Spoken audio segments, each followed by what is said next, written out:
ఎట్లా చూసుకున్నా మన దాంట్లో పితికంత కాదబ్బా పాకిస్తాన్. పవర్లైనా పతారాలైనా పైసలైనా ఆర్మీలైనా ఆయుధాలనైనా ఎన్నో మాటల చిత్తులో ఓడగొట్టినాం సుత. అయినా కూడా తాపకోపారి తాకులాట పెట్టుకుంటారు మనతోటి.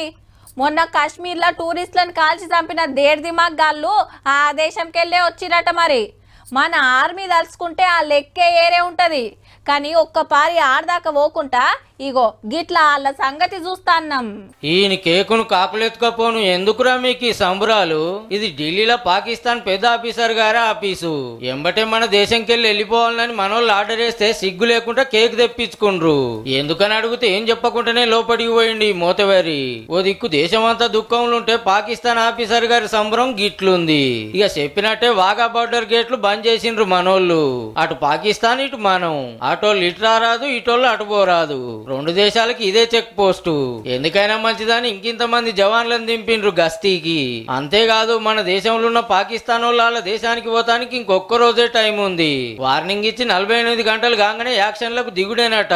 అక్కడ వాళ్ళకు వీసాలు మొత్తం క్యాన్సిల్ చేసి పడేసిండ్రు కాశ్మీర్ లో చేసిన ఉద్దార్కంతో. మనల్ని తూటాతోని కొడితే వాళ్ళని వాటర్ తోని కొట్టే కార్యం శురు అయింది.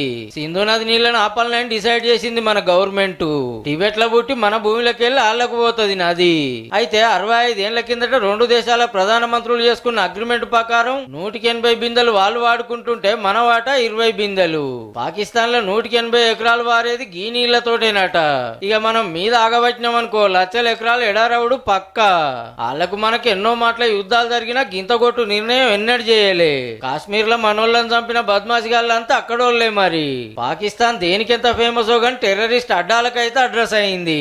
మనం ఎంత మంచిగా ఉందామన్నా గెలిగించి గడికోపారి పంచాయతీ పెట్టుకోబట్టి కాల్చి చంపబట్టి బడివేగాళ్ళు. అందుకే నొప్పి తెలవకుండా గిట్ల గట్టి దెబ్బ కొడుతున్నాం అన్నట్టు.